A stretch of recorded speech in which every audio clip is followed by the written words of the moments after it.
Muy bien, les doy la bienvenida a esta nueva versión del diplomado en gastroenterología. Y el título de la charla que vamos a tener ahora es ¿Cómo prevenir el cáncer gástrico? Y el papel que tiene.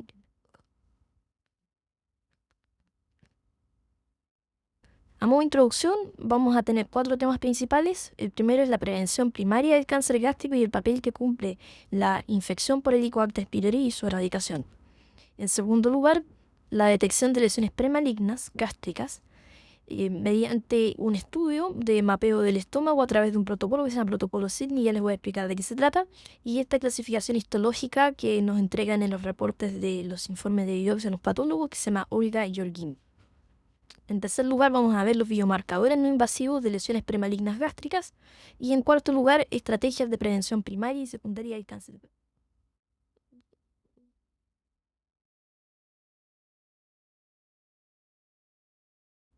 A modo de introducción, vamos a tener eh, los lineamientos generales del cáncer de estómago. El cáncer gástrico es una de las principales causas de muerte por cáncer en Chile.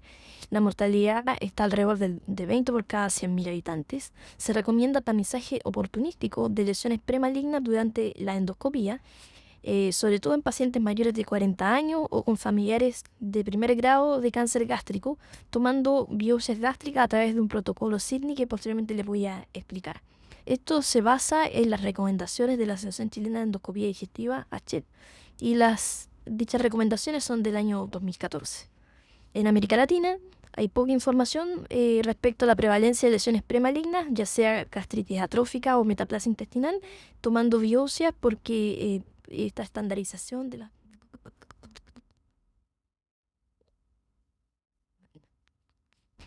¿Cuál es el mecanismo patogénico del Helicobacter pylori y de otros mecanismos carcinogénicos? En primer lugar, el Helicobacter pylori tiene ciertos factores de virulencia, se llaman BAC-A y CAG-A.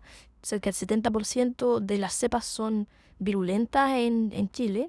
Y este Helicobacter pylori genera una infección temprana y luego, por mecanismos de evasión inmune, se mantiene dentro del estómago y se mantiene por muchos años hasta que se erradique el Helicobacter pylori a través de una combinación de antibióticos o cuando el medio ácido gástrico se vuelve inhóspito, sobre todo cuando está avanzando la atrofia de la metaplasia intestinal del estómago.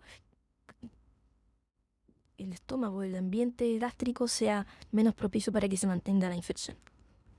Esto implica de que la mayor parte de los sujetos infectados van a ser una gastritis crónica asintomática. Existen algunos mecanismos por los cuales se genera inflamación y atrofia con hiposecreción ácida, por lo tanto vamos a tener un fenotipo de baja secreción ácida que está relacionado con gastritis atrófica, y ese fenotipo va a producir en alrededor de un 10% de los sujetos úlcera gástrica y menos de un 1% cáncer de estómago. Por otro lado, los que tienen alta producción ácida, es decir, tienen un predominio de inflamación, que es una gastritis crónica activa no atrófica, van a secretar mucho ácido clorhídrico, y esto va a generar paso del estómago al duodeno, generando fenotípicamente úlceras duodenales. Esto es muy importante tenerlo en consideración porque, como les explicaba anteriormente, el 90% de los sujetos infectados van a tener un curso asintomático, y eso no implica de que no van a tener ningún tipo de daño. Las lesiones preclínicas pueden existir, como atrofia y metaplasia, sobre todo después de los 40 años. ¿Qué es lo que sucede cuando se genera este mecanismo patogénico del Helicobacter pylori? Esta inflamación va a generar una gastritis crónica no atrófica.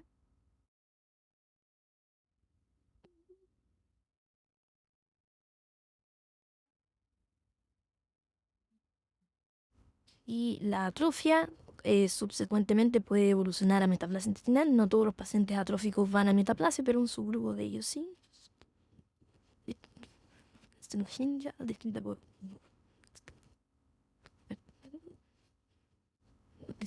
La evolución de algunos pacientes con metaplasia intestinal, sobre todo los que tienen metaplasia intestinal incompleta o metaplasia intestinal extensa, después tengo displasia o adenocarcinoma. En términos de la prevención primaria y secundaria del cáncer gástrico, la erradicación del Helicobacter pylori es muy relevante. La mucosa es normal por mucho tiempo y esta infección se mantiene en la mayor parte de los casos como una gastritis crónica activa. Otros predisponentes son el consumo y alimentación elevada en sal, fumadores, el tabaco es un factor importante. La altura, que tiene un efecto bastante relativo, no se ha demostrado un peso específico muy importante respecto a la altura donde viven los pacientes. Y compuestos de óxido nitroso que aumentan la progresión a cáncer gástrico. También podemos destacar el consumo de alcohol, que también hay varios reportes que señalan que habría un aumento de atrofia, pero es mucho más importante. La inflamación baja 2 años post erradicación y más o menos un tercio de los pacientes puede tener algunos grados de regresión, tanto de atrofia, de la inflamación propiamente tal. La metaplasia intestinal prácticamente no regresa. Luego de 6 años hay algunos casos en que se ve algún grado de regresión, pero más que nada de la intensidad. Alguien que tiene metaplasia habitualmente se queda con metaplasia intestinal puede tener cáncer. Si uno erradica el Helicobacter pylori en lesiones premalignas avanzadas, no reduce la incidencia de cáncer gástrico. Y una cosa importante es la erradicación del Helicobacter pylori, sobre todo en etapas precancerosas y en población asintomática. Hay varios reportes de erradicación del Helicobacter pylori en población asiática en que se reduce la incidencia de cáncer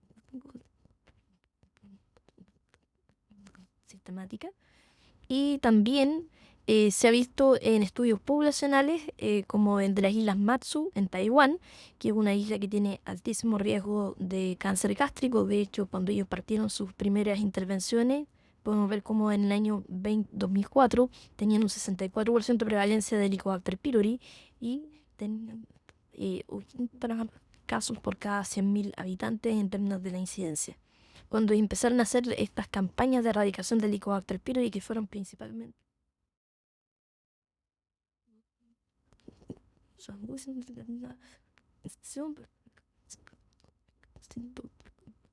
observado, y luego de 15 años de intervenciones se logró reducir la incidencia en un 53%. Por otro lado, existe un estudio muy interesante que es en el contexto de un estudio randomizado en China, en que se vio el efecto de la erradicación por el Helicobacter pylori, la suplementación de vitaminas y ajo en la incidencia y en mortalidad por cáncer gástrico, en el contexto de ver cuáles eran los elementos de quimioprevención, incluyendo la erradicación del Helicobacter pylori dentro de estas estrategias de quimioprevención. Y se vio que la estrategia de mayor impacto en términos de reducción del OR era la erradicación del Helicobacter pylori por un curso de 2 semanas. De hecho, era solamente un tratamiento, ni siquiera un pan hirviendo, impacto de erradicación ya generaba un OR de 0,48 y con un intervalo de confianza por debajo de 1 en el límite superior, por lo tanto, estrategia significativa y sobre todo en el contexto de un seguimiento a largo plazo de más de 20 años. El caso de las vitaminas C, E y la suplementación de selenio también tuvo un impacto significativo, pero requería más de 6 a 7 años de toma continua para poder tener algún efecto. Y el OR fue de 0,64 o también con significancia estadística. Los extractos de ajo consumidos por más de 7 años no tuvieron un impacto significativo, hubo una tendencia, pero superior sobrepasa, por tanto sobrepasa el efecto. Es similar los efectos en términos de mortalidad. Por lo tanto, existen evidencias poblacionales y de estudios randomizados que existe un impacto relevante en la incidencia del cáncer gástrico y en la mortalidad mediante la intervención primordialmente de la erradicación del Helicobacter pylori. Existen otros extremos, ¿no es cierto? Nosotros les estaba previamente mencionando la importancia a nivel poblacional de las testear y tratar, que serían los testeos y erradicación masiva a nivel poblacional. Y por otro lado está la erradicación cuando el paciente ya tuvo cáncer. Si existe pacientes con cáncer gástrico, sobre todo lesiones incipientes que fueron resecadas endoscópicamente, al quedar un estómago remanente, también esto puede ser el contexto de una gastrectomía parcial, ¿no es cierto? En la medida que queda un estómago remanente, ese estómago está enfermo y va a tener un riesgo de desarrollo de cáncer gástrico metacrónico. Y en el contexto de un estudio coreano, de un estudio clínico randomizado lesivo, lo que se hizo fue tomar 470 pacientes con resecciones endoscópicas y hacer un seguimiento por más de 5 años y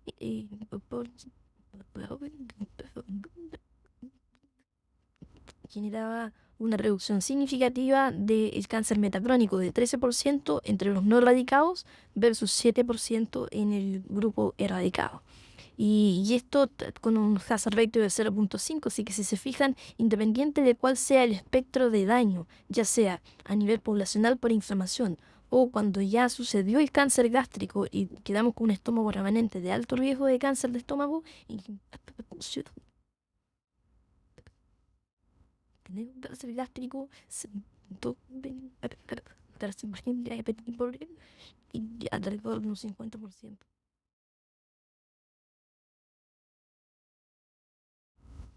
Este estudio, que es un estudio realizado en la Universidad Católica que se llama Prevecan, ve cómo en el espectro de distintas edades extremas, casi todos los pacientes biopsiados están entre los 40 y los 75 años porque es la recomendación del protocolo de HEP. Pero cuando tomamos biopsia en gente menor, desde los 18 años en adelante hasta más de 88 años, vemos cómo la enfermedad, la historia natural de la enfermedad se ve más gráficamente y ustedes pueden ver cómo entre los 18 y los 29 años prácticamente en la medida que vamos avanzando en décadas de la vida, vemos que van apareciendo lesiones premalignas. Hay algunos casos aislados, menos del 10%, que tienen biopsias normales. Es muy raro que me informen biopsias normales, pero existen. Y habitualmente son pacientes que son helicoantes pyrrotic negativo. Y, y vean ustedes cómo la barra naranja va decreciendo, es decir, los normales empiezan a decrecer a pasar los años y sobre los 60 años, menos de la mitad de los sujetos tienen estómago normal. Después se ven grados de atrofia, de metaplasia y vean ustedes cómo el cáncer gástrico está en verde y ya empiezan a aparecer los primeros casos desde los 40 años en adelante. En todo caso,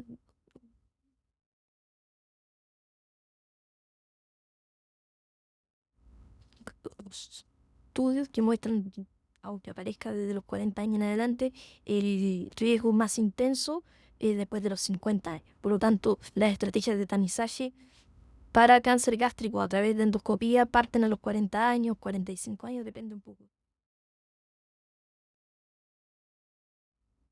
Siendo utilizada. ¿Cómo se toman las muestras de estómago? Se toman a través de un protocolo Sydney, se toman 2 muestras de antro. Acá en esta figura tenemos 2 de ángulo. Algunos colegas siguen tomando 2 de ángulo. Yo ahora tomo 5, es decir, tomo 2 de antro, 1 de ángulo y 2 de cuerpo.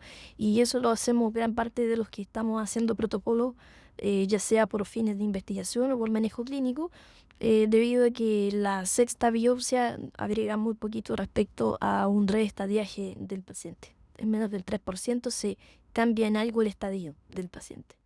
Y es muy importante tomarla de esta manera sistemática para que los patólogos nos puedan entregar a nosotros informes que sean confiables. Como tomamos las muestras, se toman a través de pinzas de biopsia y se colocan dentro de estos cassettes plásticos, los cuales se colocan cerrados dentro de la botella de formalina, y esto hace de que podamos tener una forma sistemática de tomar estas biopsias. Lo tomamos después de los 40 años y lo que encontramos 33% en el antro y 33% en incisura angulari. La metaplasia intestinal está alrededor del 30%. Nosotros somos un país que tiene alto riesgo de cáncer gástrico y estos son pacientes que son sintomáticos y algunos de ellos ya están con un diagnóstico de premalignidad, así que existe un incremento de la como un enriquecimiento de la cantidad de gente con metaplasia que está en seguimiento bajo este protocolo. Son bastante bajos. Muy relevante tener en consideración de que cuando usamos este protocolo de Sydney, lo que hacemos es sistematizar las biopsias desde el punto de vista de la endoscopia, pero después viene el trabajo de los patólogos para poder mirar estas biopsias y poder hacer el reporte o informe histológico.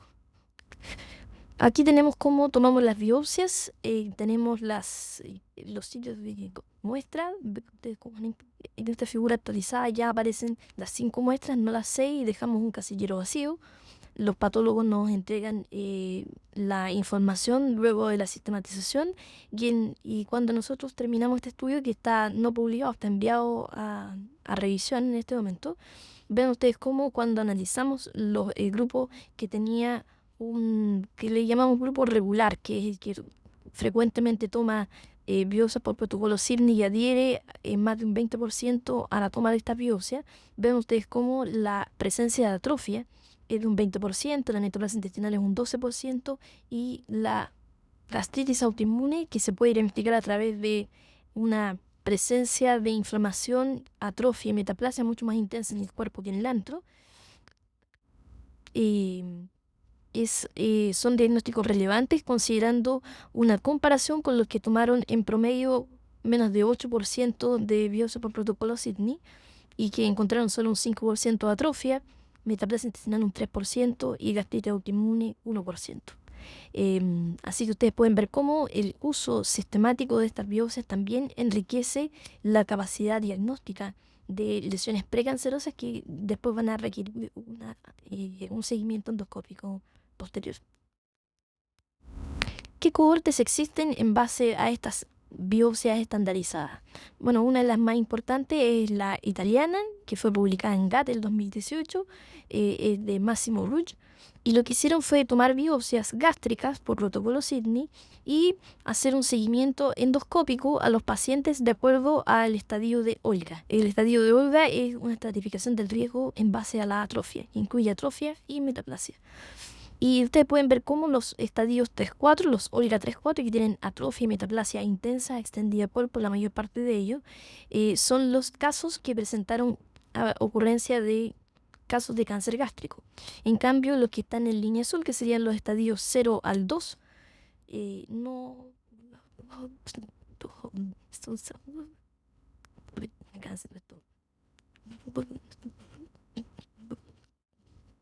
Esto en base a Holguín, que es una clasificación similar a Olga, pero solamente estratifica la intensidad de la metaplasia intestinal.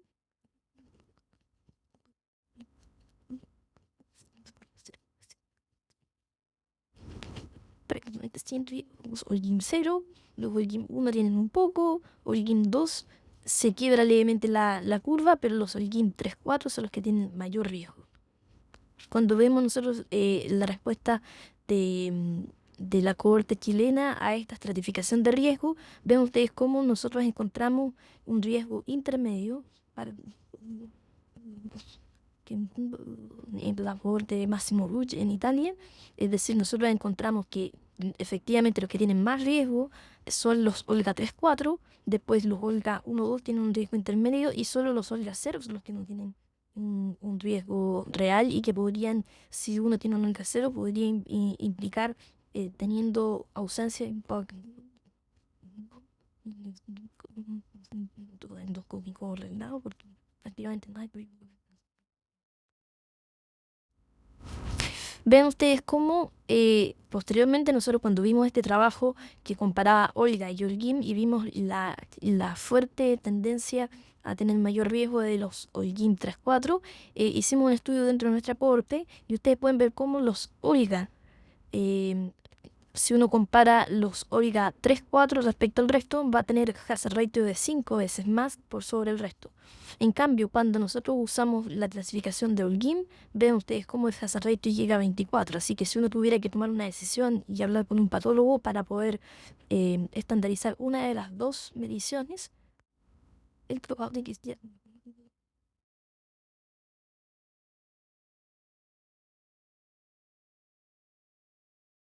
de usar de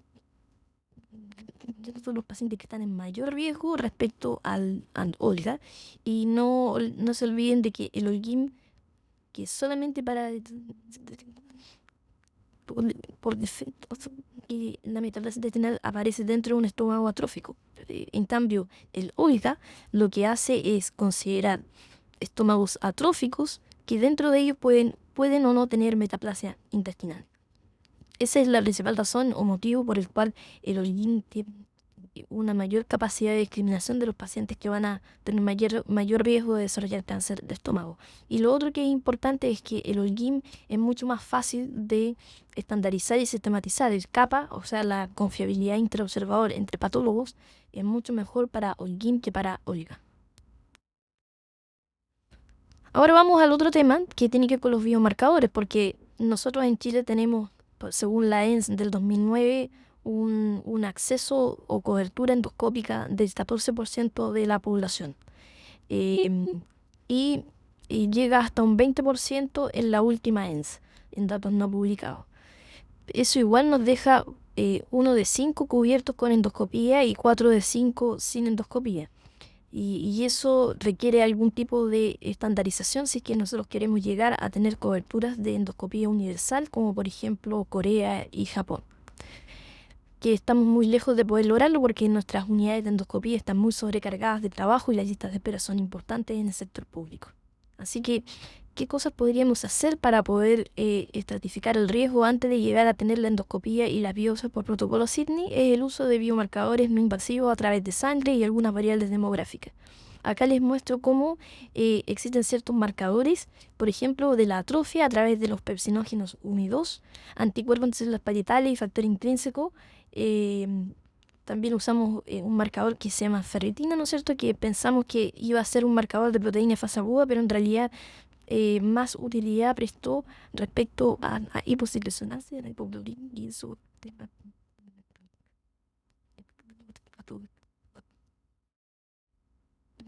Marcadores de atrofia. Marcadores de metaplasia es el Trifold Factor familia 3 y el antígeno 15-3, que a su vez el antígeno 15-3 es un marcador que se usa para cáncer de mama.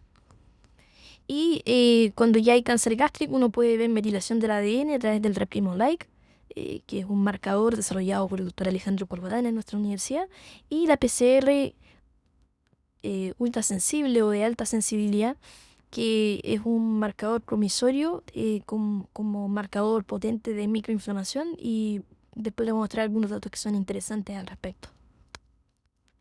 Respecto al Trifold Factor, más pepsinógeno, o sea, sumar la capacidad predictiva del pepsinógeno como marcador de atrofia y el Trifold Factor familia 3 como marcador de metaplasia, pueden ustedes ver que cuando uno los combina, el valor predictivo positivo puede ser 0,82 y el valor predictivo negativo 0,87. Bastante bueno y mejor que cuando uno los hace como marcadores por separado.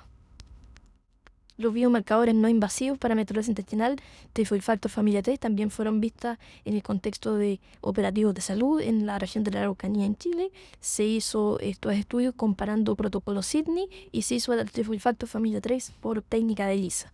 Y ustedes pueden ver cómo las tendencias son bastante importantes. La histología normal tenía 13 en promedio, la metástasis intestinal tenía 15 y los cánceres gástricos 28. Así que no son marcadores perfectos, pero de forma aditiva uno puede ir sumando información. En el caso de los puntos de corte, para hacer algún tipo de toma de decisión, el punto de corte sería 19, si es que en algún momento se implementa como un biomarcador por separado.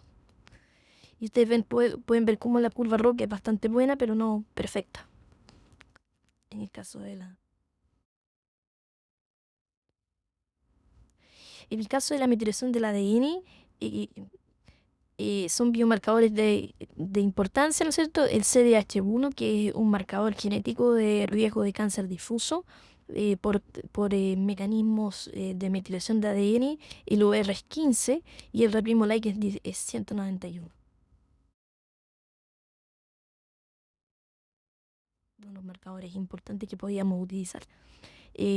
Aquí vean ustedes cómo en esta gráfica de cánceres gástricos, tumores y plasma, vean ustedes cómo se ve que hay una marcada ascenso en el caso del Reprimo. Y como ninguno de estos marcadores por sí solos son marcadores suficientemente potentes, diseñamos este estudio en que testeamos distintos biomarcadores a lo largo de la cascada premaligna de Pelayo Correa. Primero que nada, la Helicobacter pylori, reconocerlo a través de como un carcinógeno tipo 1, a través del IgG de Helicobacter pylori. El uso de anticuerpos en células parietales, pepsinógeno para marcador de atrofia. Los anticuerpos en células parietales sirven como marcador a través de la marcación de la gastritis autoinmune y el pepsinógeno marca cualquier atrofia, sea o no derivada de infección por Helicobacter pylori. Luego, antígeno 15-3, que también es un marcador ligado a un gen que se llama MUC1 o mucina 1, que se ha visto que está paso de displasia a adenocarcinoma. Y el marcador de inflamación, que es continuo, ¿no es cierto?, que sería la proteína C reactiva ultrasensible.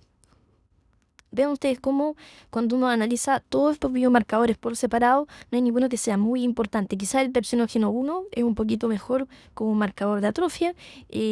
Cuando uno suma el ratio del pepsinógeno 1 con el 2, mejora otro poco. Vean ustedes cómo la PCR ultrasensible es un marcador bastante bueno, sobre todo para marcar cáncer. Y el CA15-3, la verdad que rindió muy poco. Pero cuando nosotros sumamos esto más variables demográficas, vean ustedes cómo los pacientes de alto riesgo, es decir, OLGA 2 hay 4, displasias de bajo grado, displasias de alto grado y adenocarcinoma, todo ese subgrupo que debería ir a endoscopía, la capacidad de predicción diagnóstica a través de la curva ROC muestra 0,81. Y el área para adenocarcinoma versus no adenocarcinoma de estos mismos marcadores combinados es 0,97. Por lo tanto, si uno quiere tener un marcador que diagnostique cáncer, estos exámenes combinados podrían ser una muy buena solución, sobre todo cuando tenemos listas de espera extendidas. En términos de prevención primaria, la revisión sistemática demuestra que en países asiáticos, alto riesgo de cáncer gástrico, la erradicación del Helicobacter pylori reduce alrededor de un 50% la incidencia. La erradicación en base a testear y tratar es costo efectiva, basada en métodos no invasivos, destacando el test de aire expirado y antígeno en deposiciones. Nosotros acabamos de terminar un estudio recientemente y de ellos el más costo efectivo para Chile, para los costos en Chile, sería el antígeno en deposiciones. Así que eso es lo que estamos promoviendo a través de un consenso nacional. El grupo etario óptimo para establecer el momento de erradicación del Helicobacter pylori sería entre 35 y 44 años, no muy jóvenes, para que no exista riesgo de disturbios importantes de la microbiota, sobre todo relevante en algunos disbiosis en población pediátrica o adolescente. Y no tan tardíamente, no después de los 45, porque ya les mostré que en la medida que aumentaba la presencia de lesiones premalignas, ¿no es cierto?, uno puede erradicar el Helicobacter pylori, pero el efecto que vamos a tener va a ser inferior. La serología de IgG también sirve, pero se recomienda confirmar aire expirado o antígeno en deposiciones si se trata o no de una infección actual. Todos estos conceptos, además de ser desarrollados por nuestro grupo de investigación, han sido respaldados recientemente por el consenso de Maastricht, así que está todo alineado con la literatura más reciente. ¿Cuál es la estrategia que se propone? Nosotros analizamos 3 grupos etarios, 16 a 18 años, 19 a 44 y mayores de 45 años. Y las estrategias que se proponían era estrategia universal, o sea, a todos quienes pertenecen a este grupo de edad, estrategia oportunista, que solamente a los que consultan, por ejemplo, en el sistema de salud, o estrategias de alto riesgo determinados por grupos etarios, por algunas condiciones que, por ejemplo, podrían ser familiares en el grado de cáncer gástrico. Y lo que nosotros vemos es que la opinión es favorable para testear y tratar, pero no hay un consenso respecto a si debe ser universal, sobre todo, como les explicaba antes, en las edades más tempranas. Sí se llega a un acuerdo, a un consenso de que entre 35 y 44 años es una buena edad, y dentro de eso el antígeno en deposiciones sería en este momento, con los costos actuales y con el acceso y la cobertura, mejor test para ser implementado. y solo en el grupo de mayores de 45 años se logra un consenso de estrategia universal, y esto sería en base a una combinación de marcadores no invasivos en sangre más variables demográficas que sean los que estratifiquen el subgrupo de pacientes que irían a hacerse endoscopia. Ya les explicaba antes de que en Chile tenemos un acceso solo del 20% de la población a hacerse endoscopia, entonces lo que tenemos en ese 20%.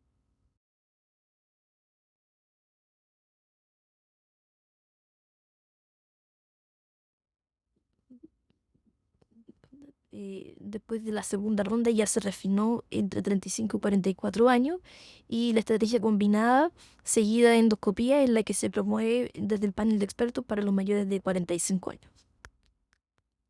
La estrategia invasiva, que sería el nivel 3 a través de una endoscopía, el primer nivel sería el nivel serológico, el segundo nivel sería la confirmación con antígeno en deposiciones de los pacientes que tenían IgG sobre 14 unidades internacionales, porque con eso teníamos el punto de corte de la IgG en 14, lo que nos da es una sensibilidad de 96%, pero la probabilidad de estar infectado actualmente, es decir, de ser capaz de marcar infección actual, es muy baja.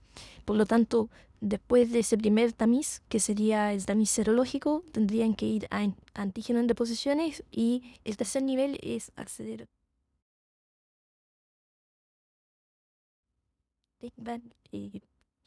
mayor predisposición por el marcador serológico a encontrar atrofia, metaplasia o cáncer gástrico. Y en esos casos lo que se propone es hacer una endoscopía, tomar biopsias, ya sea biopsias gástricas en 2 botellas, separando antro y ángulo del cuerpo gástrico, o usando este cassette plástico que les decía yo antes, que podíamos meter todo dentro de una misma botella. En el sistema privado esto también tiene reducción de costos porque se cobra un solo frasco de biopsia y no dos. Los protocolos de seguimiento, de acuerdo a lo que nos entreguen los patólogos en términos del OIGA, sería, en el caso de los OIGA 1-2, como vimos que tenía en Chile un riesgo intermedio, sería pasar de un seguimiento a 3 años, que era la recomendación de la Asociación Chilena de Endoscopía Digestiva en 2014, extenderlo a 5 años. Es decir, en vez de seguirlos cada 3 años, seguirlos cada 5 años. Los OIGA 3-4, que tenían hasta ahora un seguimiento anual, la verdad que se ha visto de que, sobre todo en la cohorte que les mostré previamente, y esa cohorte ha tenido un seguimiento por 7 años de los pacientes, con una mediana de 3 años y medio, pero el total el que tiene más tiempo de seguimiento son 7 años. Y lo que se ha demostrado es que los primeros 2 años prácticamente no aparecen cánceres ni displasia. Por lo tanto, parece razonable proponer que no sea el seguimiento anual y hacerlo cada 3 años. Esto además está en la línea de las recomendaciones internacionales, sobre todo la guía británica de metaplasia intestinal. Así que el flujograma propuesto va a dividir a los pacientes en función de serología, IgG, Helicobacter pylori, parpepsinógeno 1 o 2, más variables demográficas en pacientes de bajo riesgo y pacientes de riesgo moderado o alto. Los pacientes de bajo riesgo van a ir a estudio serológico. La IgG, si está positiva, es decir, más de 14 unidades por litro, vamos a ir a una confirmación a través de un test, y el más costo efectivo sería el antígeno en deposiciones. Se podría usar al esperado, pero proponemos ir por un antígeno en deposiciones. Esto activaría el GIS de erradicación de Helicobacter pylori, que son las garantías explícitas de Estado de salud, que en Chile está garantizado por el Estado esa cobertura universal. Y después del tratamiento de primera línea, ir a una confirmación nuevamente con antígeno en deposiciones. Si ustedes se dan cuenta, un porcentaje importante de los sujetos van a hacer exámenes de sangre, exámenes de deposiciones, y no van a requerir endoscopía digestiva alta.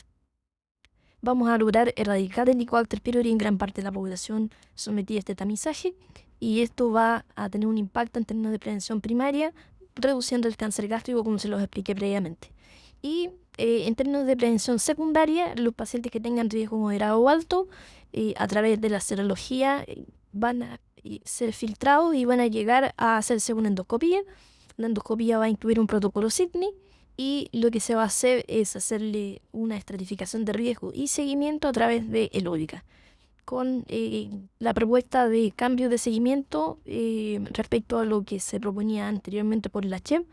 Y si llega a identificarse un cáncer gástrico, se activa el GES de cáncer gástrico. Esperamos que esta iniciativa aumente la cantidad de cánceres gástricos incipientes y displasias de alto grado, que son lesiones resecables a través de endoscopía o cirugía sin necesidad de quimioterapia o radioterapia. Eso es lo que tenía preparado para ustedes. Espero que la charla sea de su agrado y estamos en contacto con otras clases. No, muchas gracias.